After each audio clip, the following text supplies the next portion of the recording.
Hello, Todd here from toddherman.me. And Elon Musk just released a blog post yesterday talking about their vision for Tesla going forward. And in this video, I want to share with you three powerful business lessons you can extract from just that one simple little blog post. And here they are. I want to talk about the power of constraints.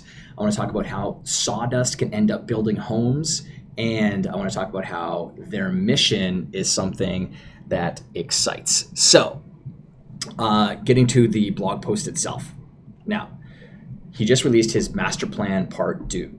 And in this, I think there's just three tremendously powerful things that any business owner, no matter what stage of business you're at, can pull out of this and apply into your own business. And the first one, in this, if you haven't read it yet, the link is here for you to go ahead and read it. But he talks about really the evolution of Tesla and where it came from and why they chose to start off with building a roadster right off the bat. But in it really, the underlying principle that we can pull away from this is the power of a constraint. And even Elon Musk talks about how he didn't have unlimited funds, even though to the average person it would seem like he did. When he pulled his money out of PayPal and was starting Tesla, he couldn't just go out and build a massive car company right off the bat. Instead, he chose to draw what I would refer to all the time as a tiny circle. He went after one specific thing, which was a roadster.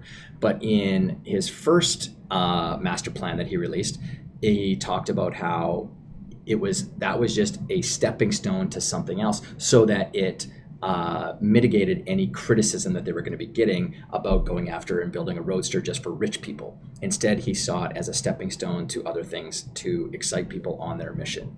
So that's principle number one, is the power of a constraint and how it can start people off. So, if you're starting out and the thing that you have in front of you that is really the smartest thing for you to be doing isn't the thing that you're most excited about, but maybe that is the stepping stone. That is your constraint right now that you're going to be using in order to get to that ultimate vision. Share the vision with people, but start where you're at right now. I call it play on the field that you're standing on, because when you can play on that field and get good at that one, then you can lead to the next one. Just like an amateur athlete can't go and play at the pro level right off the bat, they're stepping stones. The same thing happens in entrepreneurship. There are very few people, I think the number is 12% of entrepreneurs, who the business that got them into the millionaire status was not the first business that they started. There were many businesses that led them there. Okay, so principle number two, the whole idea of sawdust can, I don't know if you can see it, but how sawdust can build homes. What I mean by that is I talk about how every business there is sawdust in it. There are things that you're doing that create what most people think of as a mess, or it's just a byproduct of what it is that you typically execute on in your business, if I could just say the word. And that sawdust, while you would maybe sweep it away, is actually very valuable. And a case in point for Tesla is how he goes on to talk about Solar City and the power of solar batteries and solar roofs and all this kind of stuff, and how really by them having to create the solar cells that go inside of their cars, they're really creating another product that can be valuable in the marketplace for other people to go and utilize in other forms beyond just it being inside of a car. And the same thing goes for all of us. Maybe you're the type of person where you get reached out to and people ask you to fulfill on a specific service, but you really don't do that. And so you end up turning them away. That is sawdust. You've been putting out marketing, you've been getting your name out there in the marketplace, or you've got contacts that are out there who want to come to you and do business with you, but you don't deliver on that service or that product. So instead of just turning them away, why don't you set up strategic partnerships with other people so that you could refer those people on to people that you trust to execute? And maybe in that relationship, you then get a referral fee or a strategic partnership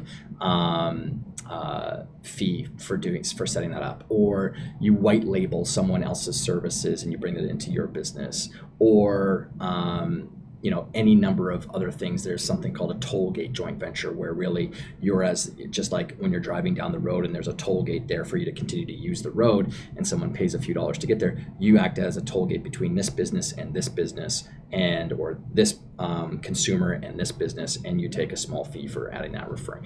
Amazon.com does that as well.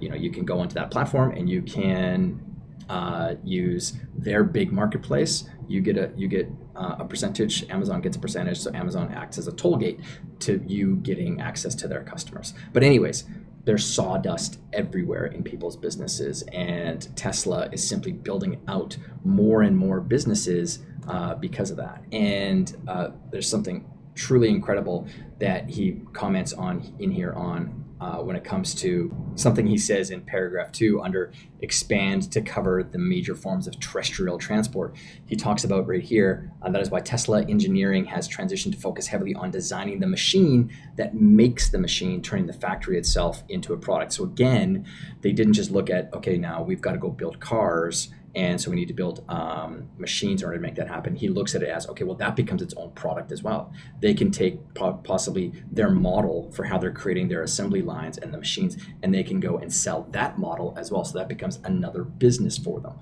And, so it's just incredible thinking. That's why Elon Musk is such an inspiration to so many people. Now, do a lot of people necessarily like Elon Musk's personality? Maybe not, but the guy is going after a mission and a vision that is way bigger than what most people are. I mean, the guy wants to go and settle Mars, for crying out loud. That's inspiring stuff.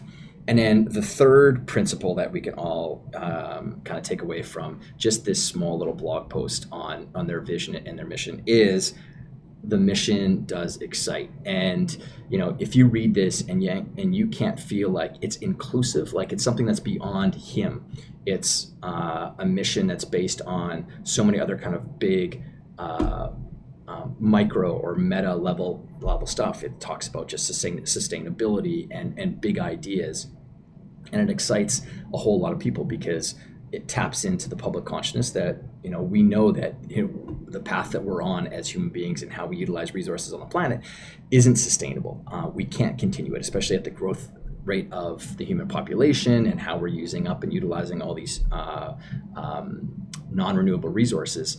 It's exciting, and yet he's using that idea as a conduit, he's using Tesla as the conduit to kind of perform in that idea of sustainability. And it's a great blog post. If you haven't read it, read it, but also pull out the nuggets that can apply to you. Is your vision something that's beyond just the next 3 months, or is it something that is a part of something bigger, but you just haven't shared it with other people yet? I mean, the organizations that win on the people side of things are the ones who can create a vision that excites the staff and causes them to want to really get on board and do even more than what they would typically do inside the average organization. And Tesla does a fantastic job. Does that mean that it's easy to work there or easy to work inside the organization? No, but it gets you through those hard days. Anyways, some great stuff. Read this blog post, some fantastic things. And at the end of the day, one great little thing about this, the way that they design things, is they never forget what they're here to do. And that's either test drive what they have or order their vehicle. A great example in marketing and knowing what they're truly here or what the purposes of the website is there to do. Book a test drive or order theirs. So anyways, those are my thoughts on just this part 2 of the vision of Tesla and what Elon Musk just delivered. So to wrap this up, comment below, let me know your thoughts, and if you pulled out any other business principles than beyond the 3 that I was just sharing. Okay, ciao for now.